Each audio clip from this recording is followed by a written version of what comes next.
அஸ்ஸலாமு அலைக்கும் ஃப்ரெண்ட்ஸ், 2 நிமிஷத்தில் சூப்பரான எக் ஃப்ரை எப்படி பண்ணலான்னு பார்க்கலாம் வாங்க. அதுக்கு ஒரு அடுப்பில் கடாயை வச்சுக்கிட்டு தேவையான அளவு ஆயில் ஊற்றிக்கலாம். அதோட மிளகாய்த்தூள், மஞ்சள் தூள், உப்புத்தூள், மிளகுத்தூள் 4ஐயும் போட்டு ஒரு கிண்டிக்கலாம். கிண்டிட்டு ஏற்கனவே நம்ம முட்டையை வேக வச்சு 2ஆக கட் பண்ணி வச்சுருக்கோம். அதையும் அதோடு போட்டு ஒரு சைடு நல்லா ஃப்ரை ஆனோடனே இன்னொரு சைடு திருப்பி விட்டுக்கலாம்.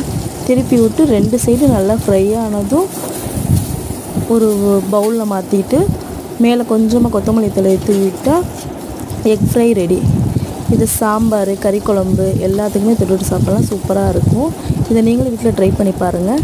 இது உங்களுக்கு பிடிச்சிருந்தா ஷேர் பண்ணுங்கள், லைக் பண்ணுங்கள், கமெண்ட் பண்ணுங்கள். மறக்காமல் ஹஃபில் கிச்சன் சேனலை சப்ஸ்கிரைப் பண்ணுங்கள். Thank you friends.